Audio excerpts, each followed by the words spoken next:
주님께서 여러분과 함께 또한 사제와 함께 마테오가 전한 거룩한 복음입니다. 주님 영광 받으소서. 그때 예수님께서는 당신이 반드시 예루살렘에 가시어 원로들과 수석사제들과 율법학자들에게 많은 고난을 받고 죽임을 당하셨다가 사흘날에 되살아나셔야 한다는 것을 제자들에게 밝히기 시작하셨다. 그러자 베드로가 예수님을 꼭 붙들고 반박하기 시작하였다. 맙소사 주님, 그런 일은 주님께 결코 일어나지 않을 것입니다. 그러나 예수님께서는 돌아서서 베드로에게 말씀하셨다. 사탄아, 내게서 물러가라. 너는 나에게 걸림돌이다. 너는 하느님의 일은 생각하지 않고 사람의 일만 생각하는구나. 그때 예수님께서 제자들에게 말씀하셨다.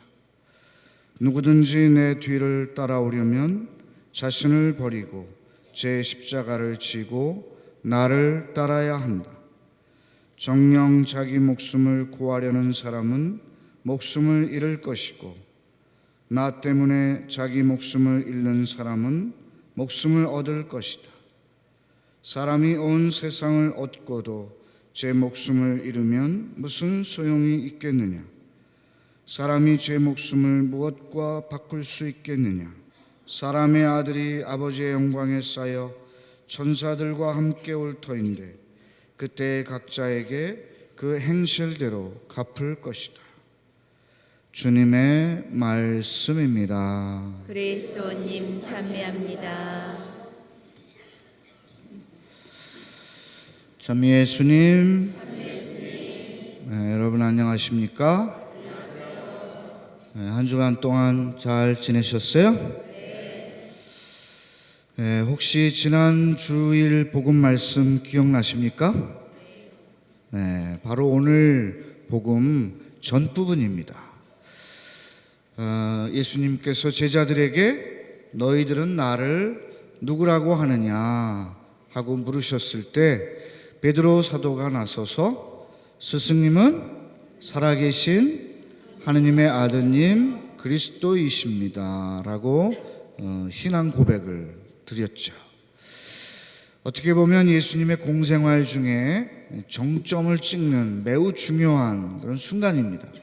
예수님께서 어떤 분이신지를 여태까지 한 번도 제대로 이렇게 밝혀주지 않았는데 복음서에서 바로 이 베드로의 신앙 고백을 통해서 예수님께서 어떤 분이신지를 분명하게 드러내 보이는 어떻게 보면 굉장히 중요한 장면입니다. 베드로의 이 신앙 고백을 들으시고 예수님께서는 극찬을 하시죠. 그것은 하느님께서 너에게 일러주신 것이다. 너는 베드로 너는 참 복이 있다. 그리고 이제부터 네 이름은 베드로라고 하겠다. 반석이라고 하겠다.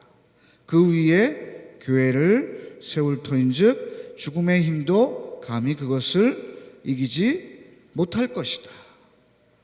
거기에다가 나는 너에게 하늘나라의 열쇠를 주겠다고까지 하십니다. 그런데 오늘은 베드로 사도에게 예수님께서 뭐라고 말씀하십니까? 사탄아 물러가라. 지난주에는 천당에 계셨다면 이번 주에는 지옥에, 천당과 지옥 사이를 일주일새에 이렇게 오가시는 베드로 사도의 모습을 보는데 이것은 비단 베드로뿐만이 아니라 우리도 마찬가지가 아닌가 생각합니다. 어떤 때는 천사 같다가도 어떤 때는 정말 사탄과 같은 모습으로 살아가는 것이 우리들의 모습이 아닌가.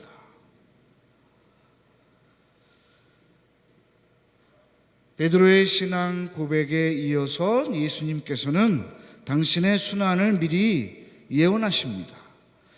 유다의 지도자들에게 순환을 받고 죽임을 당하였다가 사흘 만에 다시 살아날 것이다.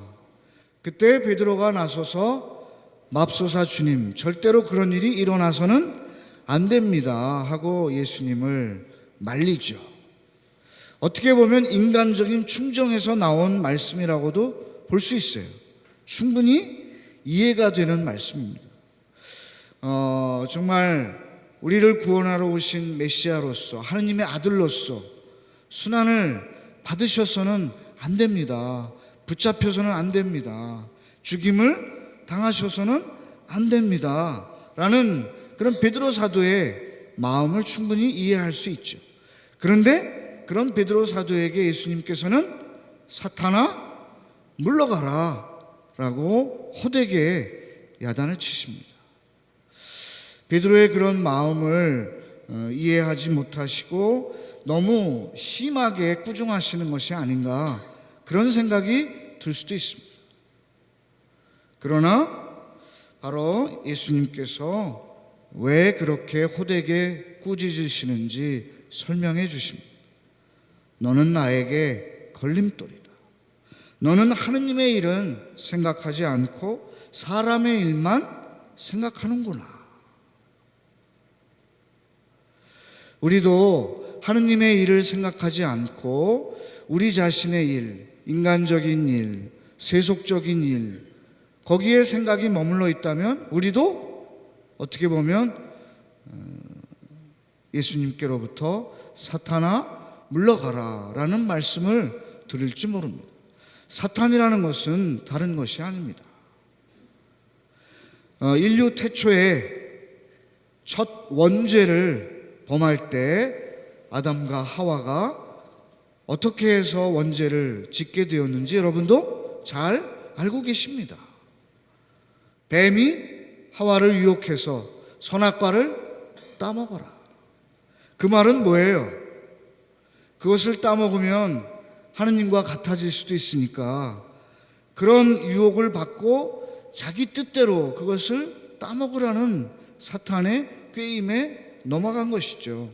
하느님의 뜻대로 하는 것이 아니라 네 뜻대로 해라.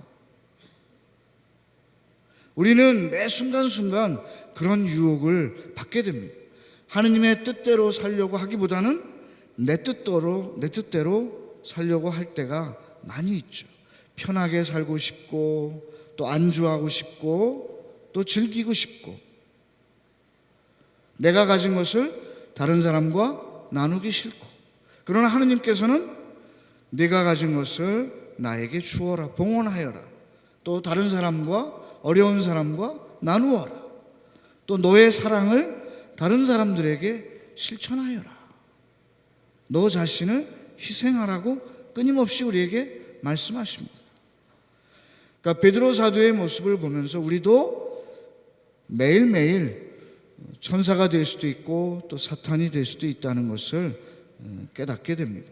그리고 신앙이란 다른 것이 아니라 내 뜻대로 사는 것이 아니라 하느님의 뜻대로 살도록 노력하는 것이 바로 참된 신앙임을 배우게 됩니다.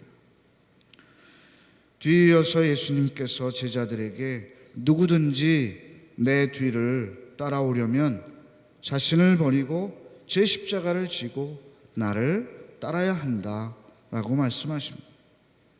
어떻게 보면 예수님의 제자가 되기 위해서는 모든 이가 지켜야 하는 예수님의 굉장히 중요한 계명이라고 말할 수 있어요.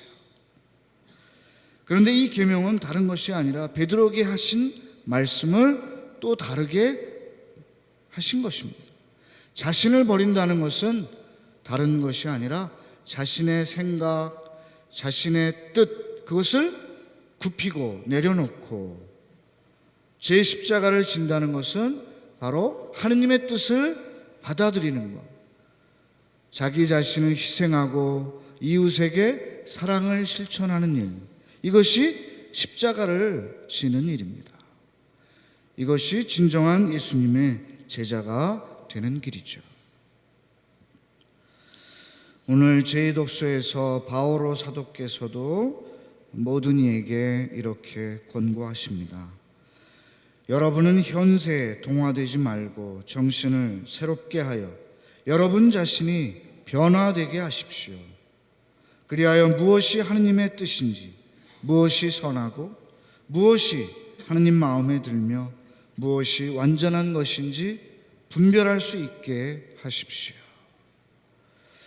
오늘 복음 말씀과 바오로 사도의 말씀, 또 예레미야 예언자의 그런 고민을 함께 우리가 묵상하면서 한 주간 동안 내 뜻보다는 하느님의 뜻을 받아들이고 그것을 실천하면서 살아갈 수 있도록 노력합시다.